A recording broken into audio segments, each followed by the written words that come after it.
Welcome to our channel. Today we how to uninstall SendGrid Marketing Access step by step clearly. Log into your SendGrid account using your credentials. Once logged in, navigate to the top right corner of the dashboard. Click on your profile icon to open the drop-down menu. Select Account Settings from the options provided.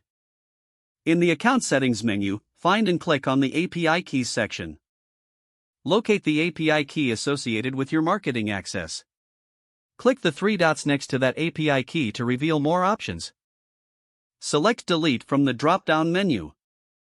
A confirmation prompt will appear, asking if you are sure you want to delete the key. Confirm the deletion by clicking Yes or Delete. Once deleted, navigate to the Marketing Campaigns section on the dashboard. Find the option for Subscription Preferences or Access Settings. Discontinue any active marketing campaigns linked to the account. Make sure to remove any additional access permissions for users involved in marketing. After completing these steps, check that no residual access remains. Finally, log out of your SendGrid account to ensure your settings are secure. If the page does not load, refresh the browser or try again in a private or incognito window. Make sure you are using the correct email address, then retype it carefully to avoid small typos. If your password is not accepted, use the reset option and create a new strong password you can remember.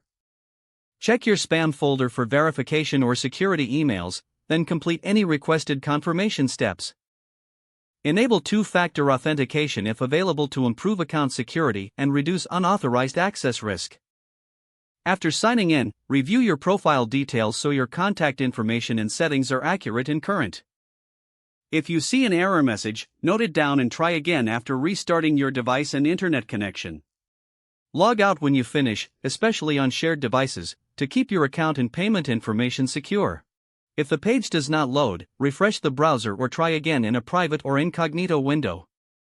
Make sure you are using the correct email address, then retype it carefully to avoid small typos.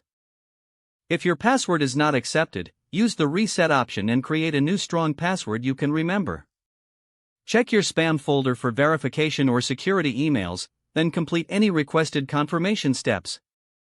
Enable two-factor authentication if available to improve account security and reduce unauthorized access risk. Don't forget to like this video and subscribe to our channel for more step-by-step tech guides.